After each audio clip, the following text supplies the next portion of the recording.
आप सभी को राधाष्टमी की शुभकामनाएं। राधा जी के बारे में मैं तो इतना कुछ जानती नहीं, फिर भी मेरे पास जितना जानकारी है मैं बताने की कोशिश करूँगी। श्री कृष्ण जी ने जब मोहिनी अवतार धारण किया था, सारे देवताओं का मन में काम की भावना उत्पन्न हुई थी मोहिनी जी के लिए। ये बात श्री कृष्ण जी को कहीं ना कहीं बहुत बुरा लगा था, पर सूर्यदेव जी का इच्छा था मोहिनी जी उनका बेटी बने, उन्हें सूर्य जैसा तेज मिले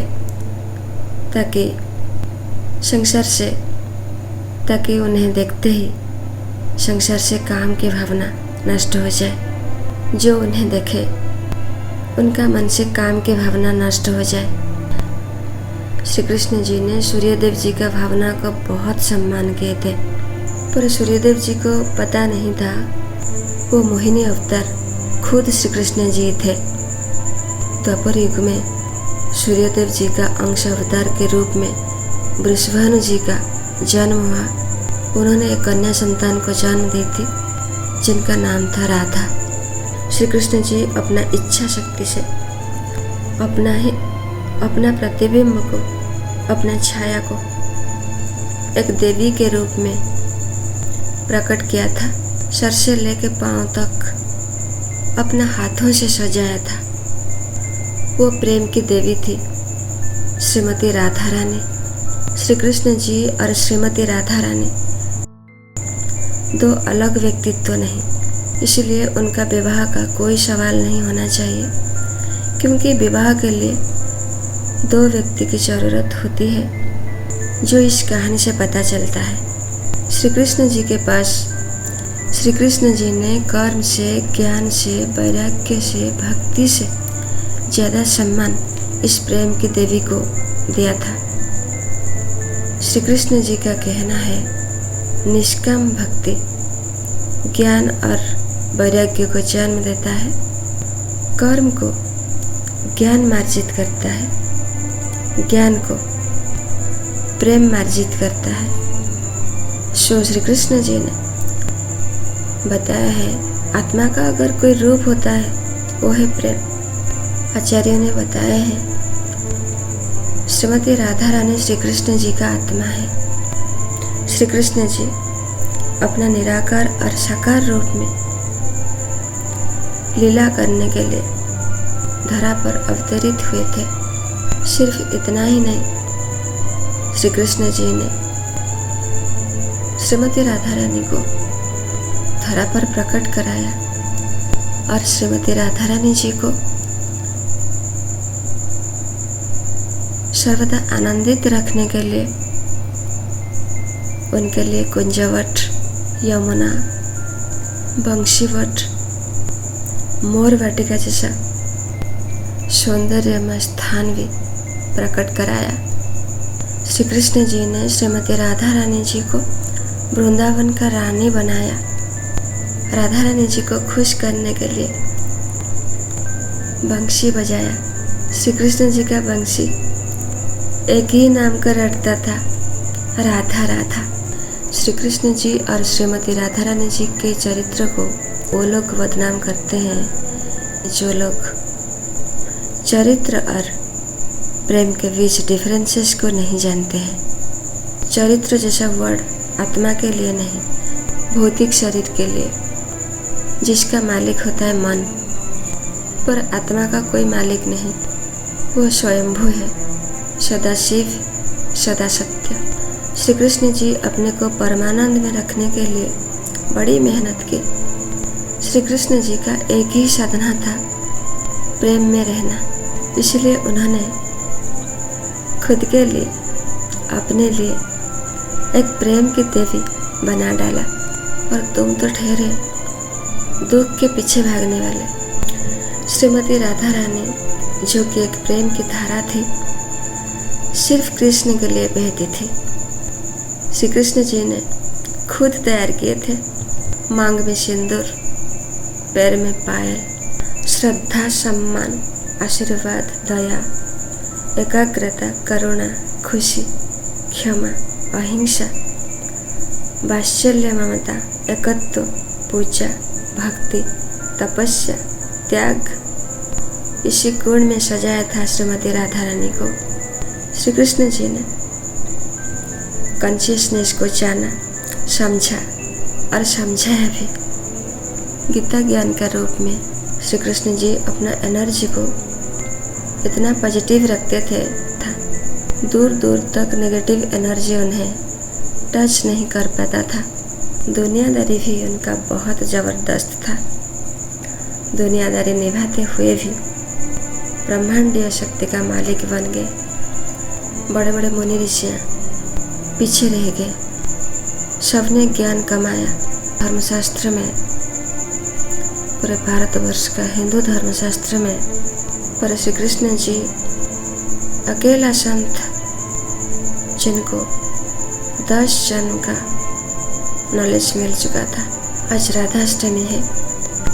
श्रीमती राधा रानी जी के लिए एक कहानी है, राधा कृष्ण जी का प्रेम कहानी, सच्ची कहानी। श्री कृष्ण जी और श्रीमती राधा रानी जी को यमुना तट में किसी ने देख लिया था। होगा कोई ऋषि जिनके पास दिव्य चक्षु होगा। देख लिया था। जटिला नाम की एक स्त्री ने अपने आप को बड़ी सती मानती थी। राधा जी के ऊपर बड़ी लांछन लगाई। अपनी सतीत्व के लिए बड़े अभिमान था उनका मन में। वृंदावन में सबको बता दिया।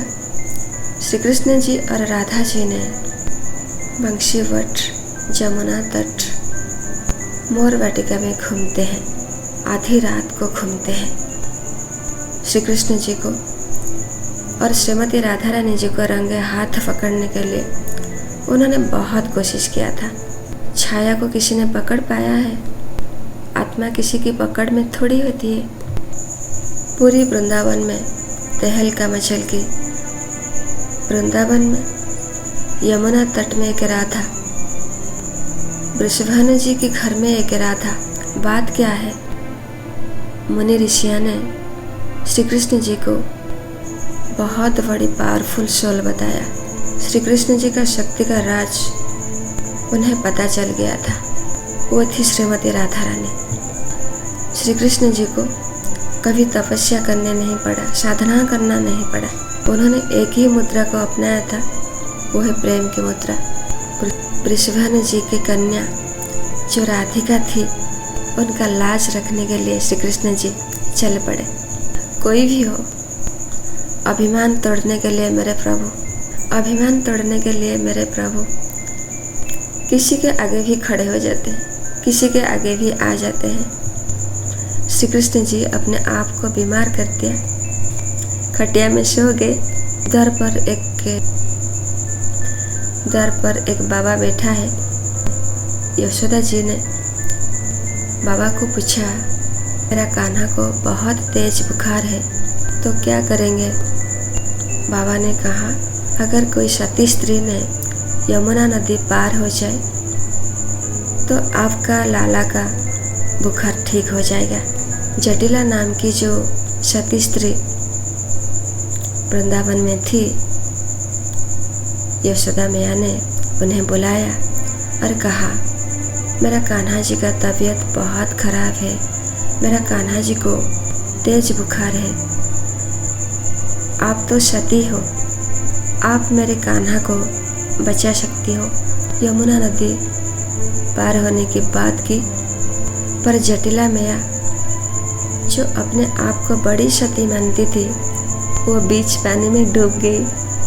एक एक करके सारी गोपियों को यमुना नदी पार होने के लिए यशोदा मैया ने कहा, पर किसी ने सफल नहीं हुआ। लास्ट में बची वृषभानु जी की बेटी राधा। वृंदावन में अगर सबसे कोई चरित्रहीन नारी थी, वो थी वृषभानु कन्या राधा। वृषभानु जी का मन में बड़ी दुख था। उन्हें तो कुछ पता नहीं, उन्हें तो प्रीवियस जन्म का बात कुछ पता नहीं, फिर भी राधा जी को यमुना पार होने के लिए बुलाया गया। श्री कृष्ण जी जो राधा को श्री कृष्ण जी जो प्रेम की देवी राधा को जन्म दिया था, उन्हें तो कोई पकड़ नहीं पाएगा। वृषभानु कन्या राधा को सबने पकड़ लिया। यशोदा मैया ने राधा जी को कहा, मेरा कान्हा को बुखार हुआ है, तुम जल्दी जल्दी यमुना पार करो। राधा जी का आंख से अश्रु का धार बह रहा है। राधा जी रोते रोते यमुना पार हो गई। राधा जी यमुना के उस पार, श्री कृष्ण जी यमुना के इस पार। श्री कृष्ण जी ने श्रीमती राधा रानी जी को, छाया राधा को वृषभानु कन्या से अलग किया, उनका लाज बचाया और वृंदावन छोड़ दिया। श्री कृष्ण जी जो अपना प्रतिबिंब से प्रेम की देवी को बनाया था, उन्होंने 100 साल तक श्री कृष्ण जी का प्रतीक्षा की थी। महाभारत युद्ध खत्म होने के बाद 100 साल के बाद श्रीमती राधा रानी जी से मिले थे। मुनि ऋषियों ने बताते हैं, द्वापर युग में श्री कृष्ण जी साकार रूप में भी लीला करते थे और निराकार रूप में भी लीला करते थे।